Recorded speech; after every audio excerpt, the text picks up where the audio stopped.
तो हम लोगों को पैराग्लाइडिंग करने से पहले यहाँ पर एक एग्रीमेंट साइन करना पड़ा था, जिस पर लिखा हुआ था अगर पैराग्लाइडिंग करते टाइम हम लोगों को कुछ हो जाता है तो उसमें पूरी जिम्मेदारी सिर्फ हमारी ही होगी। जैसे कि आपको सामने नजर आ रहा है, काफी सारे यहाँ पर पायलट्स वगैरह आपको देखने के लिए मिल जाएंगे जो कि पैराग्लाइडिंग करवाते हैं। यहाँ पर जब आप रोहतांग के लिए जाएंगे तो रास्ते में ही आपको पैराग्लाइडिंग का पॉइंट मिलेगा, वो मैं आपको आगे बताता हूँ कहाँ पर आपको ये पॉइंट देखने के लिए मिलेगा। पैराग्लाइडिंग के चार्जेस वगैरह से रिलेटेड जानकारी और भी काफी सारी जानकारी आपको इस वीडियो में आगे देखने के लिए मिलेगी, तो वीडियो को पूरा देखिएगा और चैनल पर पहली बार आए तो फटाफट से बैक टू जर्नी को सब्सक्राइब कर लीजिए। तो दोस्तों जैसे कि आपने लास्ट के ब्लॉग में देखा होगा कि हम लोग अपने होटल रूम से निकल आए थे, हम लोगों ने गाड़ी की बुकिंग वगैरह कर ली थी, जो कि मैंने आपको लास्ट के ब्लॉग में दिखाया था। जब हम रोहतांग के लिए निकले थे, यहाँ पर हमें रोहतांग पहुंचने से पहले कुछ होटल्स मिले थे जहाँ पर हमने नाश्ता भी किया था, जैसे कि आपने लास्ट के ब्लॉग में देखा है।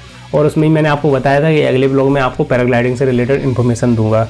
तो होटल्स मिलने के बाद करीब आपको 2 से 2.5 किलोमीटर और आगे चलना पड़ेगा जहाँ पर पैराग्लाइडिंग का पॉइंट बना हुआ है। वैसे तो जो ड्राइवर आपकी कैब का होगा या फिर टैक्सी का होगा वो आपको बता देगा, अगर आपको पैराग्लाइडिंग करनी है तो आप यहाँ से कर सकते हैं। यहाँ पर पैराग्लाइडिंग करने के लिए कुछ टाइमिंग वगैरह भी रहती है। अगर आप रोहतांग में पैराग्लाइडिंग करते हैं तो टाइम करीब 9 साढ़े 9 बजे के आसपास यहाँ पर पैराग्लाइडिंग स्टार्ट की जाती है।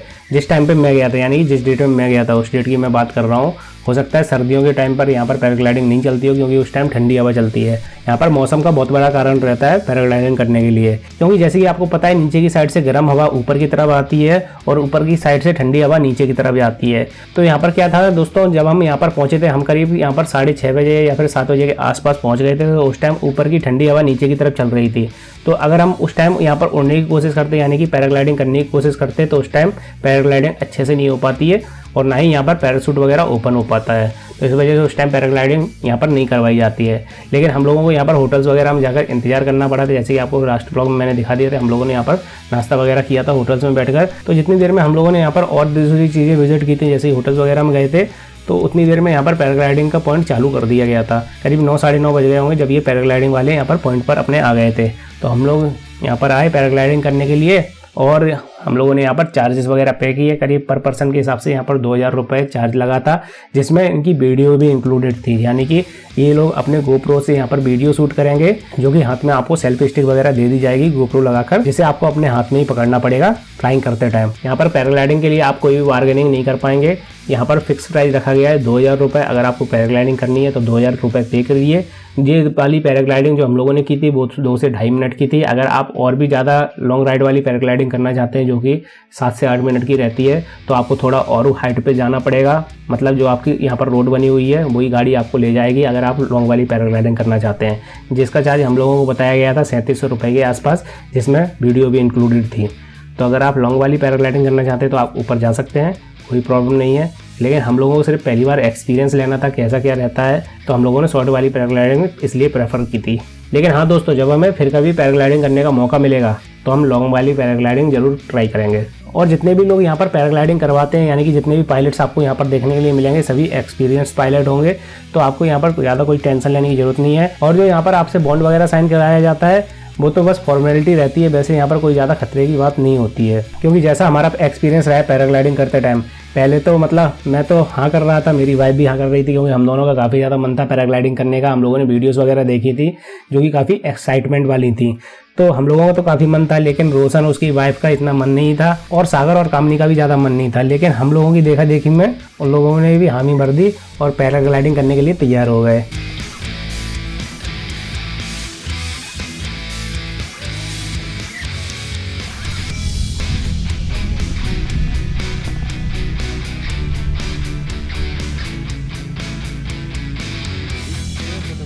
चलो मैडम चलो, चलते रहो बैठ जाओ।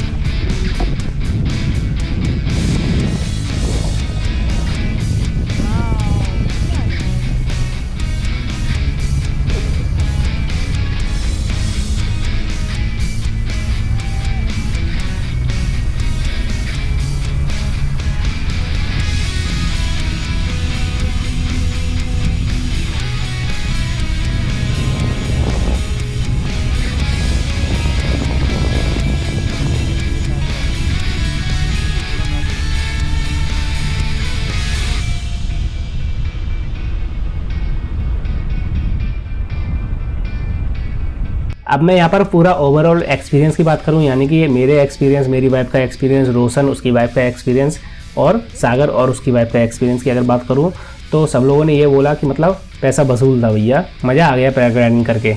अगर नहीं करते तो हम लोगों को ज़रूर अफसोस होता कि इतनी दूर आए थे, पैराग्लाइडिंग करने का मौका मिला था और हम लोगों ने पैराग्लाइडिंग नहीं कर पाई। तो इसलिए आपको भी अगर मौका मिले कहीं भी पैराग्लाइडिंग करने का तो आपको 101% पैराग्लाइडिंग करके देख लेनी चाहिए। हाँ, अगर आपको हाइट से कुछ ज़्यादा ही डर लगता है तो नहीं करें, लेकिन अगर आपको मौका मिल रहा है तो करके ज़रूर देखें पैराग्लाइडिंग। आप लोगों ने लास्ट ब्लॉग में देखा कि जहाँ पर हमने खाना खाया था बस उसी के साइड में ये वाला पॉइंट बना हुआ है जहाँ पर आपको लैंड कराया जाएगा। तो पैराग्लाइडिंग वालों जो इतने भी लोग होते हैं यहाँ पर, इन लोगों की गाड़ियाँ भी लगी होती हैं जो आपको वापस से उसी पॉइंट पर लेकर जाएंगी जहाँ से आपने स्टार्टिंग की थी पैराग्लाइडिंग की।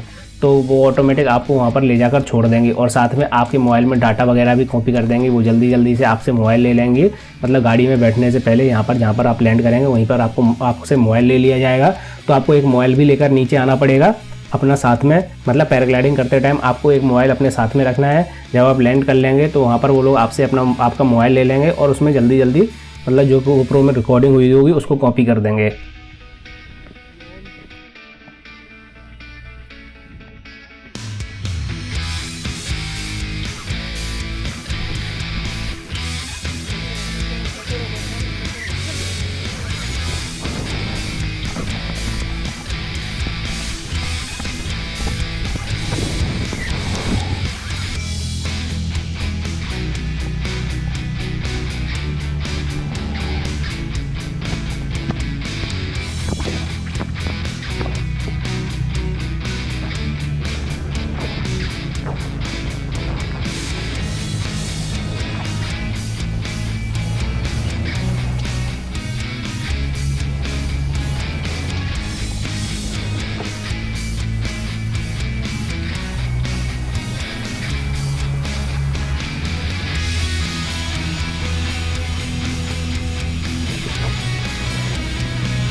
और दोस्तों यहाँ पर साथ में कुछ इनके लड़के वगैरह भी लगे रहते हैं जो कि DSLR से आपकी फ़ोटोज़ भी क्लिक करते रहेंगे नीचे से।